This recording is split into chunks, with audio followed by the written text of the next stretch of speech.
लेकिन जो कठमुल्ला है जिसे कह लीजिए आप, लेकिन जो कठमुल्ला है जिसे कह लीजिए आप, क्योंकि वो देश के लिए घातक है।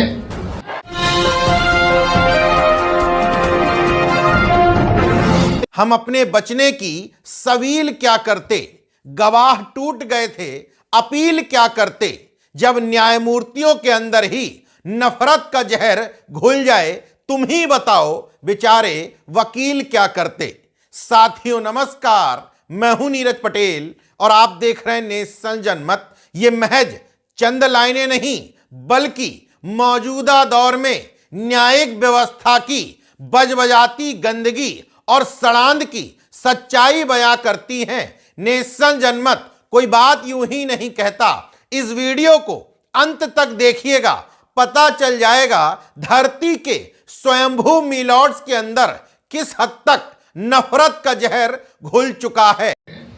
लेकिन जो कठमुल्ला है जिसे कह लीजिए आप, शब्द गलत है, लेकिन कहने में गुरेज नहीं है, क्योंकि वो देश के लिए घातक है। बिगाड़ने वाले लोग हैं, जनता को बरगलाने वाले लोग हैं, देश आगे ना बढ़े इस प्रकार के लोग हैं, उनसे सावधान रहने की जरूरत है। ये सड़क छाप मवालियों वाली सांप्रदायिक भाषा किसी हिंदुत्ववादी संगठन के नफरतवादी पदाधिकारी की नहीं, बल्कि हाईकोर्ट के एक तथाकथित सम्मानित न्यायमूर्ति की है। नाम है शेखर यादव। इलाहाबाद में प्रैक्टिस किया करते थे। बीजेपी की सरकार में यानी कि भगवा राज में इन्हीं विचारधाराओं से ओतप्रोत होने की वजह से 12 दिसंबर 2019 को इलाहाबाद हाई कोर्ट में अतिरिक्त न्यायाधीश बनाए जाते हैं। 26 मार्च 2021 को स्थायी न्यायमूर्ति के तौर पर तैनात कर दिए जाते हैं। अब 2026 में रिटायरमेंट है, तो 25 आते आते रिटायरमेंट के बाद की प्लानिंग करने को आतुर बैठे हैं। इसी वजह से शायद विश्व हिंदू परिषद के कार्यक्रम में वो भी न्यायालय परिसर के अंदर शामिल होकर के न सिर्फ एक धर्म विशेष पर टिप्पणी करते हैं, बल्कि अपने पद की गरिमा को गिराते हुए गुंडे मवालियों जैसी भाषा का इस्तेमाल भी करते हैं। मुझे यह कहने में कोई गुरेज नहीं कि हिंदुस्तान बहुसंख्यकों की इच्छा के हिसाब से चलेगा। मैं यह बात हाईकोर्ट के जज के तौर पर नहीं, बल्कि परिवार या समाज में जो बात ज्यादा लोगों को मंजूर होती है वही स्वीकार की जाती है। न्यायमूर्ति महोदय, जितनी मेरी समझदारी है, मुझे अभी तक तो यही पता था कि ये स्वयंभू मिलॉर्ड्स जो निर्णय लेते हैं वो भारत के संविधान के हिसाब से, भारत के कानून के हिसाब से लेते हैं। लेकिन यहां न्यायमूर्ति महोदय बता रहे हैं कि परिवार और समाज में जो कुछ चलता है वो बातें हमारे ऊपर हावी होती हैं। दूसरी बात, न्यायमूर्ति महोदय, संविधान में लिखा हुआ है इंडिया, दैट इज भारत। इन दोनों शब्दों को छोड़ करके आप भारत और इंडिया के लिए हिंदुस्तान शब्द का इस्तेमाल कर रहे हैं, जो पूरी तरीके से गैर संवैधानिक है। कठमुल्ला शब्द का इस्तेमाल कर रहे हैं, जो संविधान की प्रस्तावना जिसमें धर्मनिरपेक्ष शब्द लिखते हुए भारत के नागरिकों को धर्म और उपासना की स्वतंत्रता प्रदान की गई है। आर्टिकल 15 में स्पष्ट तौर पर लिखा हुआ है कि भारत का संविधान लागू होने के बाद भाषा, धर्म, जाति, लिंग स्थान के आधार पर भेदभाव नहीं किया जा सकता। मगर स्वयंभू मिलॉर्ड्स होने के बावजूद आप न सिर्फ अपने संगी होने का सबूत पेश कर रहे हैं, बल्कि खुलेआम भारत के संविधान और कानून की धज्जियां भी उड़ा रहे हैं।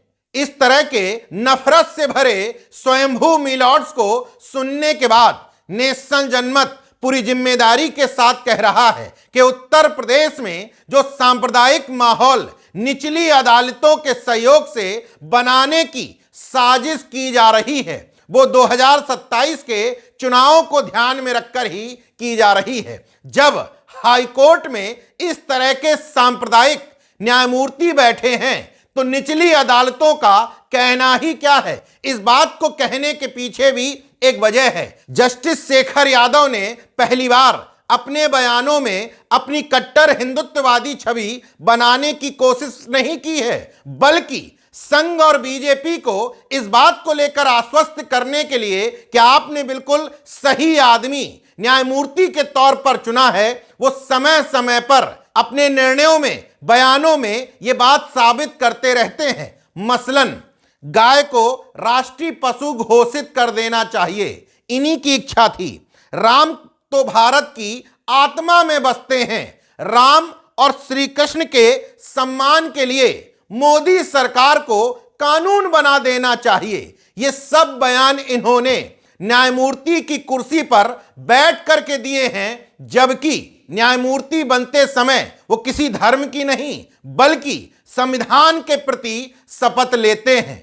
अब जरा सोच करके देखिए, इस तरीके से नफरत से भरा न्यायमूर्ति जब अपनी कुर्सी पर बैठता होगा तो उसके निर्णयों में जमानत देते समय यही नफरत वाले विचार ज्यादा हावी और प्रभावी रहते होंगे। जब एक न्यायमूर्ति को इतना भी संकोच नहीं है कि वो किस पद पर है और एक सांप्रदायिक संगठन के कार्यक्रम में न सिर्फ शिरकत कर रहा है बल्कि जहर से भरे बयान भी दे रहा है, तो उसको इस तरह के निर्णय देने में कोई संकोच नहीं रहा होगा। हालांकि नगीना से सांसद और आजाद समाज पार्टी के राष्ट्रीय अध्यक्ष चंद्रशेखर आजाद ने इन न्यायमूर्ति महोदय के कठमुल्ला जैसे शब्दों के प्रयोग को न सिर्फ अपमानजनक बल्कि असंवेदनशील करार देते हुए राष्ट्रपति से इनके खिलाफ एक्शन लेने की मांग भी की है। बहरहाल इतनी बात नेशन जनमत भी समझता है और आप हम भी समझते हैं कि इस माहौल में किसी भी पद पर बैठे हुए व्यक्ति को अगर रिटायरमेंट के बाद में किसी पद की लालसा होती है तो उसको पता है कि लाइमलाइट में आने के लिए इस तरह के नफरत से भरे बयानों का प्रयोग करो तो न सिर्फ योगी जी बल्कि मोदी जी की नजर में आकर के रिटायरमेंट के बाद की जुगाड़ भी हो सकती है। 2026 में रिटायरमेंट है, उसकी तैयारी और प्लानिंग पहले से ही जस्टिस शेखर यादव साहब कर रहे हैं। शौक से करिए, लेकिन देश का माहौल और इतने संवैधानिक पद पर बैठ करके संविधान की धज्जियां तो मत उड़ाइए। देखते रहिए नेशन जनमत, जागरूक और सजग बने रहिए। जय विज्ञान, जय संविधान, जय लोकतंत्र। धन्यवाद।